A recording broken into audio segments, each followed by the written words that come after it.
모든 인생에는 전성기가 있습니다. 인생에서 가장 빛나는 시간들이 있습니다. 흔히 운동선수들에게 전성기가 있다고 말합니다. 우리나라 선수들 중에도 유명한 축구선수나 야구 선수들이 있습니다. 최근에 미국 LAFC에 소속된 축구선수 손흥민의 인기가 높습니다. 예전에 야구 선수 중에서 미국 메이저리그에서 이름을 날린 선수 중에 박찬호가 있습니다. 그리고 골프 선수 중에 박세리가 있습니다. 이들은 오래전에 활동했던 선수들이고 지금은 은퇴를 했습니다. 이들에게는 전성기가 있었습니다. 가장 활발하게 활동하고 우수한 성적을 냈던 시기를 전성기라고 합니다. 흔히 성공한 시기를 전성기라고 합니다. 각 사람마다 이런 전성기가 있습니다. 내가 제일 잘 나갔던 시기가 나의 전성기입니다. 이런 면에서 여러분의 전성기는 언제입니까? 우리 중에는 나이가 많으신 분도 계시고 젊으신 분도 계십니다. 사람들은 자기 인생이 빛나는 전성기를 바랍니다. 오늘 본문은 솔로몬의 전성기에 대한 말씀입니다. 우리가 우리의 전성기에 대해서 어떻게 생각해야 하는지 함께 나누기를 원합니다. 첫째, 하나님께 영광이 되게 해야 합니다. 우리는 우리의 전성기를 통해서 하나님께 영광이 되게 해야 합니다. 하나님께서 솔로몬에게 지혜뿐만 아니라 부와 귀도 주셨습니다. 솔로몬의 명성은 아주 대단해서 먼 나라까지 소문이 났습니다. 지금도 지혜라고 하면 사람들은 다 솔로몬을 떠올립니다. 즉 솔로몬은 지혜의 대명사가 되었습니다. 그래서 사람들은 솔로몬의 지혜가 얼마나 대단한지 솔로몬을 만나고 싶어 했습니다. 그 중에 한 사람이 스바 여왕입니다. 스바는 솔로몬 시대의 나라인데 어떤 사람은 아프리카의 나이지리아라고 하는 사람도 있고 또 어떤 사람은 중동 지역의 예멘이라고 하는 사람도 있습니다. 예멘이라고 보는 의견이 좀 더 우세한데 예멘은 사우디아라비아 그 반도 아래쪽에 있는 곳입니다.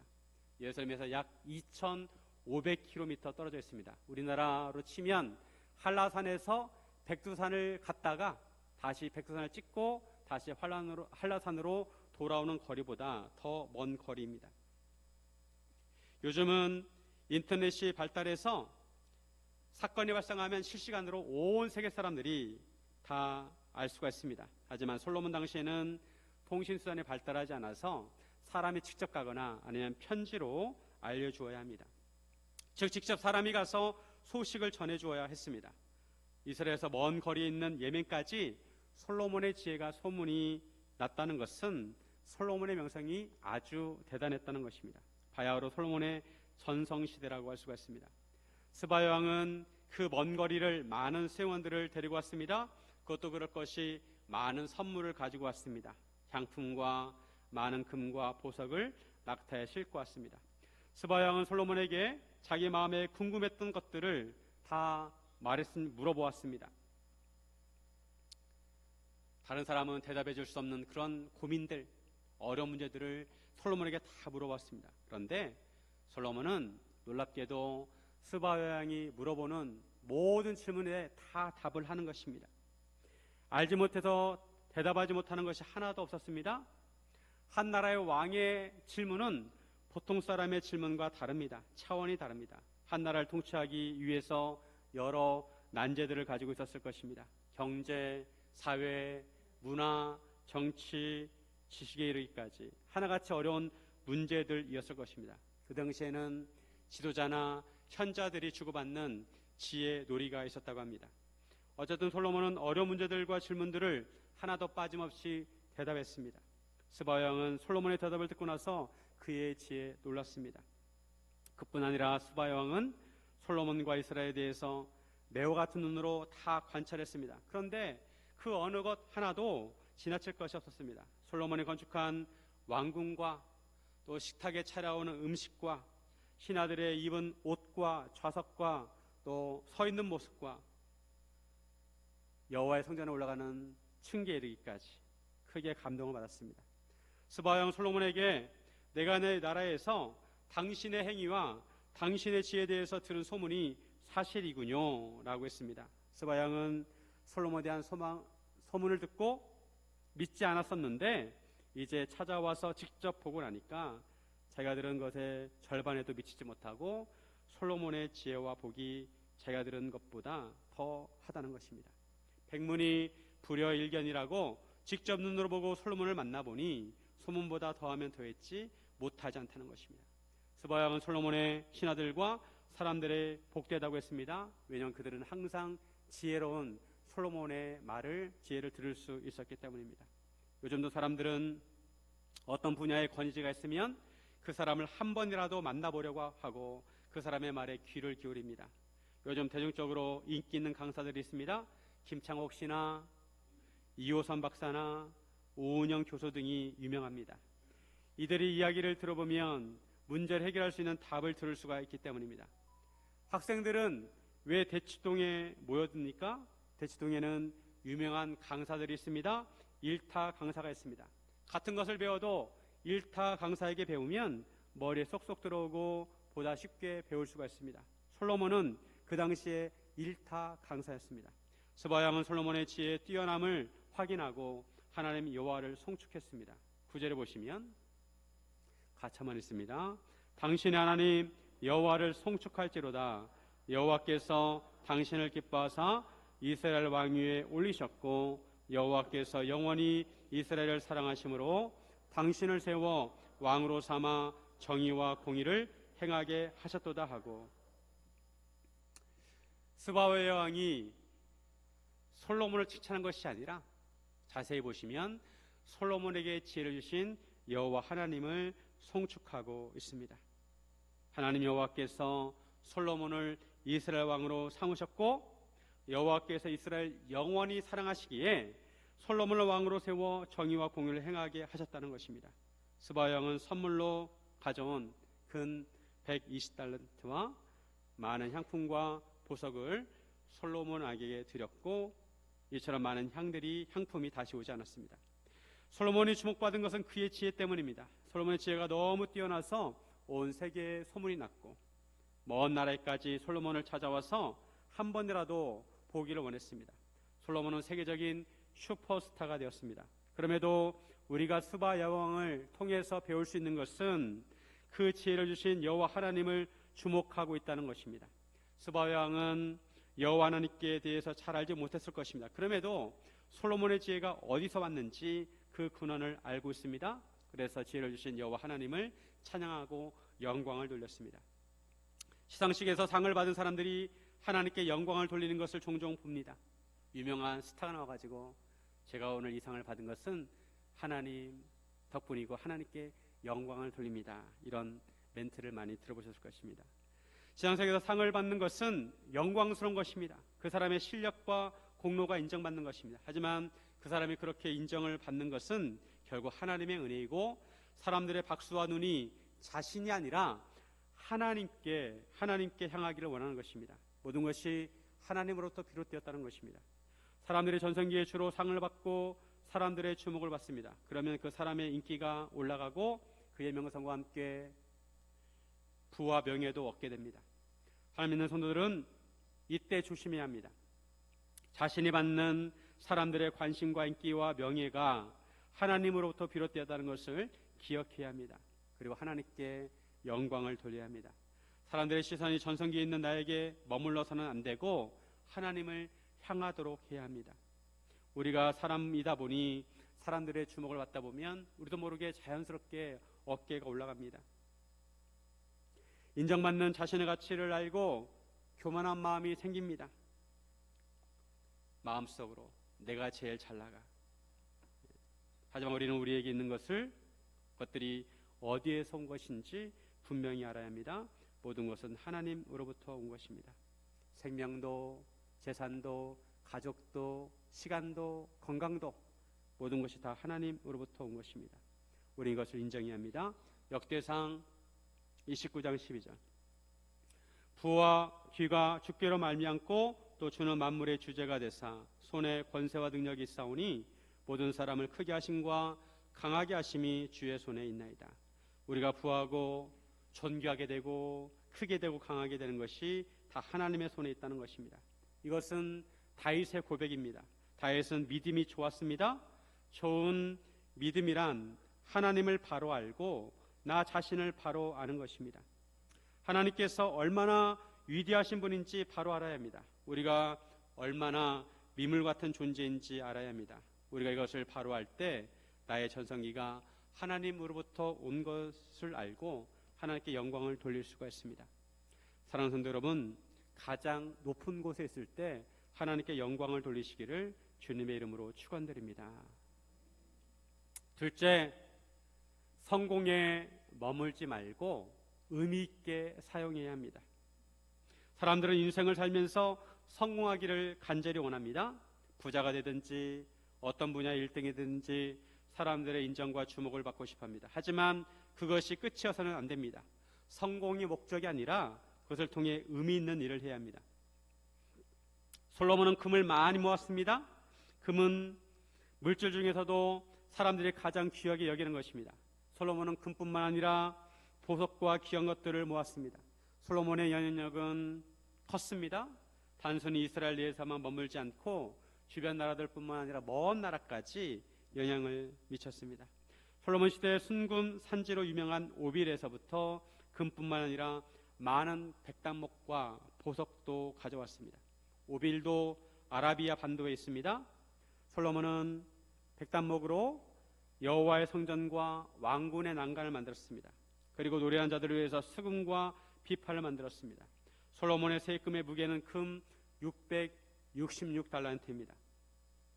이것을 오늘날로 환산하면 여러 변수가 있지만 약 2조 원이라고 합니다. 놀랍죠? 그리고 노예를 95만 명을 살 수 있다고 합니다. 이외에도 상인들과 무역하는 객상과 아라비아의 모든 왕들과 나라의 고관들에게서 금을 받았습니다. 솔로몬에게 많은 금이 모였습니다. 솔로몬이 금을 쳐서 느린 금으로 큰 방패 200개를 만들었는데 매 방패에 든 금이 600세겔이었습니다. 그리고 느린 금으로 작은 방패 300개를 만들었는데 매 방패마다 금 3만 회가 들었습니다. 이런 방패들은 전투용이 아니라 장식용이었습니다. 솔로몬은 그것들을 레바논 나무 궁에 두었습니다. 솔로몬은 또한 상하로 자기의 큰 보좌를 만들고 정금으로 폈습니다. 보좌에는 6층계가 있었습니다. 보좌 뒤에 둥근 머리가 있고 양쪽에 팔걸이가 있고 팔걸이 끝에는 사자가 있었습니다. 그리고 6층계 좌우에 사자가 한 마리씩 총 12사자가 있었습니다. 상아는 코끼리 상과 어금니아입니다. 흔히 상아를 코끼리의 뿔로 알고 있는데 엄밀히 말하면 그것은 코끼리의 엄니, 즉 이빨의 한 종류인데 앞니에 해당이 된다고 합니다. 코끼리는 상아를 공격용으로 사용합니다. 다른 짐승들을 찌를 때 사용합니다. 상아로 만든 제품은 시간이 지날수록 노랗게 변해가고 나무테처럼 무늬가 선명해진다고 합니다. 이런 상아로 왕의 봉자를 만들었으니 매우 값지다고 할 수가 있습니다. 솔로몬 왕은 얼마나 금이 많은지 솔로몬 왕이 사용하는 그릇은 다 금그릇입니다. 레바논 나무궁의 그릇도 다 정금으로 만들었고 은기물이 없었습니다. 은은 금이 너무 많다 보니까 귀하게 여겨지지 않았습니다. 솔로몬 왕은 또한 바다에 다시스 배를 두어서 히람의 배와 함께 있게 하고 이 다시스 배로 3년에 한 번씩 금과 은과 상아와 원숭이와 공작을 실어왔습니다. 다시스는 그 당시에 가장 멀리 있는 스페인 지역을 말하는데 매우 먼 곳입니다. 요즘도 배 중에 원양어선이 있습니다. 먼 곳에 가서 고기를 잡아오는 배입니다. 이런 배처럼 솔로몬은 다시스 배를 만들어서 먼 곳에 가서 무역을 하게 하고 세상의 진귀한 것들을 실어왔습니다. 에버랜드나 동물원에 가보면 우리나라에 살지 않는 동물들이 있습니다. 지금은 멸종위기에 있는 진귀한 동물들이 있습니다. 우리나라에 없는 흔하지 않는 원숭이나 공작새도 볼 수 있고 호랑이와 사자, 악어 등도 쉽게 볼 수가 있습니다. 동물에 가면 다른 나라에 사는 동물들을 가져와서 사람들이 구경을 합니다. 요즘은 사람들이 팬더곰을 좋아합니다. 지금은 중국으로 반환됐지만 푸바오의 인기가 대단했습니다. 먼 나라로부터 이런 진귀한 동물들을 가져올 수 있다는 것은 그만큼 경제력이 있다는 것이고 영향력이 크다는 것입니다. 솔로몬은 그 당시에 먼 나라까지 무역을 하고 영향을 미쳤습니다. 솔로몬의 영향력과 통치력이 대단하다고 할 수가 있습니다. 바야흐로 솔로몬의 전성이라고 할 수가 있습니다. 그런데 우리가 한 가지 주목할 것은 솔로몬이 이처럼 많은 금과 보석과 진경옷을 모았지만 그런 것들을 자기 자신의 부귀영화와 장식으로 사용하였다는 것입니다. 솔로몬이 기본에서 하나님께 처음 기도를 드릴 때 하나님, 저에게 지혜를 주셔서 백성들을 선악간에 분별하고 재판하게 해달라고 간구했습니다. 하나님은 이런 솔로몬을 기특하게 생각하셔서 부하기도 주셨습니다. 솔로몬이 지혜를 구한 목적은 그가 왕으로서 백성들을 잘 통치하기 위해서입니다. 그러면 하나님께 주신 부와 귀도 백성들을 위해서 사용해야 합니다. 그런데 본문에는 솔로몬이 그 어느 때보다도 전성기를 누렸지만 그에게 모인 금과 부귀로 백성들을 이롭겠다는 기록이 없습니다. 이 점이 아쉬운 점입니다. 솔로몬은 하나님께서 주신 것들로 자기를 영화롭게 하고 자기를 부하게 하였지만 백성들을 부유하게 했다거나 백성들에게 무언가를 베풀었다는 내용이 없습니다. 솔로몬은 왕으로서 하나님으로부터 받은 것을 베풀어야 했습니다. 우리가 남다른 은사나 재능이 있어서 그를 통해 많은 부와 귀를 얻었다면 우리는 그것에 머물러서는 안 됩니다. 우리가 하나님께 은혜를 입어서 많은 돈을 벌어서 부자가 되었다거나 좋은 머리를 통해 훌륭한 상을 받았다거나 좋은 기회를 통해 사람들이 부러워하는 것을 얻었다면 우리는 그것을 나 자신만을 위해서 사용해서는 안 됩니다. 왜냐하면 그런 것들은 하나님께서 주신 것들이기 때문에 하나님과 하나님 나라를 위해서 사용해야 합니다. 우리는 축복의 통로가 되어야 합니다. 우리를 통해서 하나님의 은혜와 복이 주변으로 흘러가야 합니다. 그리고 하나님의 청지기로 살아야 합니다. 청지기는 주인의 재산을 관리하는 종입니다. 주인에게 결국 돌려줘야 합니다. 하나님께서 우리 각자에게 무언가를 맡기셨습니다. 그리고 언젠가는 결산을 하실 것입니다. 달란트 비유에서 주인이 각 종들에게 5달란트, 2달란트, 1달란트를 맡깁니다. 그러면 5달란트를 받은 것 그 자체가 중요한 것이 아니라 그 5달란트를 가지고 장사를 해야 합니다. 주인이 맡긴 의도를 알아야 합니다. 그것을 가만히 놔두지 말고 그것을 사용해서 이윤을 남기라는 것입니다. 그래서 5달란트와 2달란트 받은 종은 그걸 가지고 부지런히 장사를 해서 각각 5달란트, 2달란트를 남기게 되었습니다. 그리고 주인과 결산할 때 주인은 그들을 칭찬합니다. 그런데 1달란트 받은 종은 그것을 땅에 묻어둡니다. 그리고 주인과 결산할 때 1달란트를 그대로 가져옵니다. 그래서 주인이 뭐라고 합니까? 그 종에게 악하고 게으른 종아라고 합니다. 차라리 은행 같은 데 맡기면 이자라도 받을 텐데 그러지 않았다는 것입니다. 우리 중에는 하나님으로부터 5달란트 받은 사람도 있고 2달란트 받은 사람도 있고 1달란트 받은 사람도 있습니다. 그러면 그것을 받은 것에 머물러서는 안 됩니다. 그것을 통해 그것을 활용해서 이윤을 남겨야 합니다. 하나님께서 우리에게 주신 은사와 물질과 재능을 통해서 하나님과 하나님의 나라를 위해서 무엇이라도 해야 합니다. 왜냐하면 우리는 하나님의 청지기이기 때문에 그렇습니다. 큰 것이 아니더라도 작은 것이라도 하나님을 위해서 사용하면 귀한 것입니다. 오병이의 표적은 어린아이의 도시락으로 이루어진 표적입니다. 보리떡 5개와 물고기 2마리로 예수님께서 5,000명을 먹이셨습니다. 큰 것이든 작은 것이든 중요한 것은 주님께 내어드리는 마음입니다.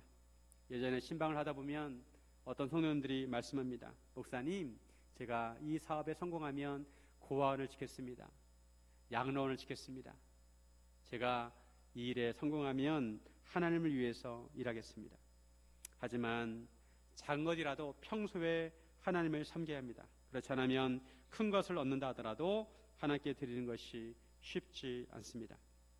우리가 전성기에 얻은 것이든 평소에 얻은 것이든 큰 것이든 작은 것이든 중요한 것은 하나님을 섬기라는 마음이고 하나님께 주신 것을 의미 있게 사용하는 것입니다. 오늘은 3.1절입니다. 같은 인생이라도 어떤 사람은 조국의 독립을 위해서 사용하였고 어떤 사람은 나라를 팔아먹고 자기 배만 불리는 데 사용했습니다.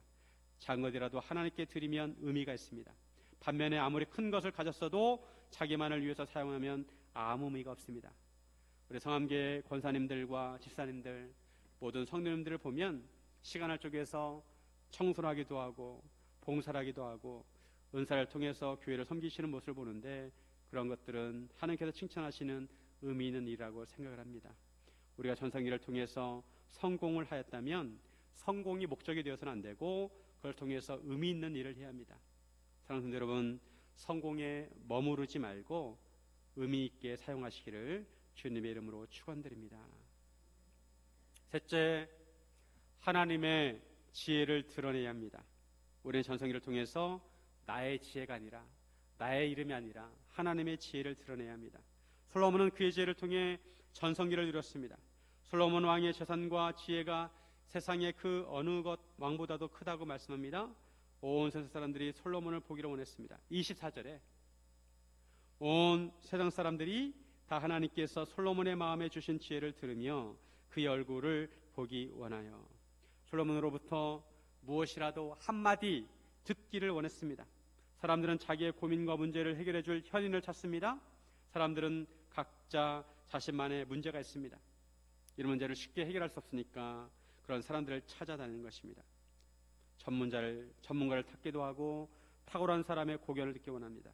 사람들은 자신들의 문제를 풀기 위해서 솔로몬의 지혜로운 말을 듣기 원했습니다. 그래서 선물을 싸가지고 솔로몬을 만나러 갑니다. 사람들이 각기 예물을 가져와서 솔로몬의 재산은 해마다 늘어났습니다. 은그릇과 금그릇과 의복과 갑옷과 향품과 말과 노새 등이었습니다. 솔로몬의 지혜를 통해 부하게 되었습니다. 솔로몬이 이런 부를 통해서 병거와 마병을 모읍니다. 병거가 1,400대, 마병이 12,000명이었습니다. 그래서 이것들을 병거성과 예루살렘 성에 두었습니다. 예루살렘에서 은을 돌같이 흔하게 하고 백향음을 뽕나무같이 많게 했습니다. 그 어느 때보다도 아주 잘 사는 나라가 되었습니다. 솔로몬은 하나님께 주신 지혜를 통해서 많은 부와 영성을 얻게 되었습니다. 솔로몬은 우리가 이런 솔로몬의 모습을 보면서 한 가지 생각해 볼 것이 있습니다. 솔로몬은 과연 하나님께 주신 지혜를 바르게 사용했는가? 솔로몬은 백성들의 통치를 위해서 지혜를 구했습니다. 솔로몬은 과연 하나님으로부터 받은 지혜로 백성들을 이롭게 하였는지 생각해 보아야 합니다. 그리고 하나님께서 솔로몬에게 지혜를 주시면서 무엇을 기대하셨을까? 지혜의 근본은 하나님을 경외하는 것입니다. 잠언 9장 10절 같이 한번 있습니다. 여호와를 경외하는 것이 지혜의 근본이요 거룩하신 자를 아는 것이 명철이니라. 지혜의 근본은 여호와를 경외하는 것입니다. 솔로몬은 인상을 보면 지혜는 있었지만 지혜의 기본은 지키지 못했습니다. 하나님께서 솔로몬에게 지혜를 주시면서 기대하신 것은 물론 백성들을 공의롭게 통치하는 것이지만 솔로몬의 지혜를 통해서 하나님의 나라가 이루어지고 온 세상이 하나님의 지혜를 주목하는 것입니다. 온 세상에 하나님의 지혜를 전하기를 원하셨을 것입니다. 만약 솔로몬이 일평생 하나님만 섬겼다면 얼마나 하나님께 영광이 되었을까요? 사람들은 솔로몬을 생각할 때마다 하나님을 생각했을 것이고 솔로몬의 지혜를 생각할 때마다 하나님의 지혜를 생각했을 것입니다. 그런데 솔로몬은 그렇게 하지 않았습니다. 결국 변질되었습니다. 변질된 지혜왕은 하나님을 경외하지 않았고 하나님을 섬기지 않았고 이방신을 섬겼습니다. 하나님께 영광을 돌리기보다 하나님의 영광에 누가 되었습니다. 하나님의 지혜를 세상에 전하기보다 자기 지혜만 전하는데 그쳤습니다. 가장 지혜로웠던 사람이 그 지혜를 통해 하나님을 높이지 않았습니다. 이에 반해 예수님께서는 가장 지혜로우시면서 그 지혜를 통해 하나님을 높였습니다. 예수님의 지혜는 솔로몬의 지혜보다 더 뛰어납니다. 누가복음 11장 31절 심판때 남방 여원이 일어나 이 세대 사람을 정죄하리니 이는 그가 솔로몬의 지혜로운 말을 들으려고 땅끝에서 왔음이거니와 솔로몬보다 더 큰 이가 여기 있으며 예수님께서는 솔로몬보다 더 크십니다. 그러므로 세상 사람들이 솔로몬의 지혜로운 말을 듣기 위해 먼 곳에 찾아왔다면 예수님의 지혜로운 말씀을 듣기 위해서는 세상의 모든 사람들이 주목해야 한다는 것입니다. 예수님의 지혜는 하나님의 지혜입니다. 여러분, 예수님의 전성기는 언제였을까요? 예수님 인기가 가장 높았을 때였을까요? 예수님께서 산상순을 말씀하시고 오병이의 표적을 행하셨을 때였을까요? 오병이의 표적을 보고 사람들은 예수님을 임금으로 삼으려고 했습니다. 하지만 예수님은 그 자리를 피하셨습니다. 예수님께서 폭풍을 잔잔하게 하시고 병자를 고치시고 귀신을 내쫓는 사역들을 3년 반 동안 했습니다. 그래서 사람들은 항상 사람들이 예수님께 모여들었습니다. 바로 이때가 예수님의 전성기였을까요? 예수님의 전성기는 바로 십자가를 치실 때였습니다. 왜냐하면 예수님의 십자가를 통해서 인간을 구원하셨기 때문입니다. 예수님의 사명을 이루셨습니다. 순종을 통해 하나님의 율법을 성취하셨고 십자가를 지심으로 주님의 사랑을 보이셨습니다. 예수님께 가장 낮아지셨을 때가 예수님의 전성기였습니다. 사람들이 생각하는 전성기와 정반대였습니다. 그때 가장 위대한 일을 행하셨고 하나님을 높이셨습니다. 이런 측면에서 보면 우리의 전성기는 아직 끝나지 않았습니다. 이제 나이가 많이 들어서 은퇴를 하였다고 인생의 전성기가 끝난 것이 아닙니다. 아무리 나이가 많아도 하나님께서 사용하시면 전성기가 될 수 있습니다. 모세는 80세에 부름을 받았고 그 이후 40년이 전성기였습니다. 우리 하나님께 겸손하게 순종할 때 우리의 전성기가 시작이 될 것입니다. 하나님께서 우리를 통해 일하실 때 우리의 전성기가 시작이 될 것입니다. 우리의 전성기는 나이가 많든 적든 하나님께서 우리를 사용하시는 때입니다. 하나님께서 우리에게 맡기신 사명을 온전히 감당할 때가 전성기입니다. 예수님의 십자가는 하나님의 지혜였습니다. 사탄은 예수님만 죽이면 다 끝난다고 생각했지만 오히려 예수님께서 십자가를 지심으로 구원을 이루셨습니다. 예수님께서 이 복음을 땅끝까지 전하라고 하셨습니다. 교회는 하나님의 지혜로 세워졌습니다. 교회는 하나님의 지혜학교가 되어야 합니다. 사람들에게 복음을 전함으로 사람들에게 하나님의 지혜를 알려야 합니다. 하나님의 지혜는 지금도 가장 큰 일을 할 수 있고 하나님의 지혜는 지금도 가장 놀라운 일을 할 수가 있습니다. 세계적인 석유 재벌 록펠러는 첫 월급 1달러 50센트를 벌었을 때 그때부터 11조를 드렸습니다. 그가 세계 최고 부자가 된 이후에도 이런 헌금의 원칙은 바뀌지 않았습니다. 그는 평생 5억 달러 이상을 기부했고 그 중에 많은 부분을 기독교 선교회 교회 사역에 사용했습니다. 록펠러는 나는 11조를 하지 않았다면 성공할 수 없었을 것이라고 했습니다. 록펠러가 암에 걸려가지고 시한부 인생을 살았습니다. 그때 록펠러의 어머니가 이렇게 말합니다. 아들아, 내가 이제 곧 너는 세상을 떠날 텐데 이제 하나님을 위해서 마음껏 한번 기부를 한번 해보렴. 록펠러는 그 어머니 말씀대로 차선 사업을 시작했습니다. 록펠러는 차선 사업을 하면서 가슴이 뻥 뚫리고 행복감을 느꼈고 록펠러는 의사의 선고에도 불구하고 그 이후 40년을 더 살게 되었습니다. 그리고 어머니를 위해서 뉴욕의 리버사이드 교회를 세웠습니다. 지금도 록펠러 재단은 가장 큰 재단입니다.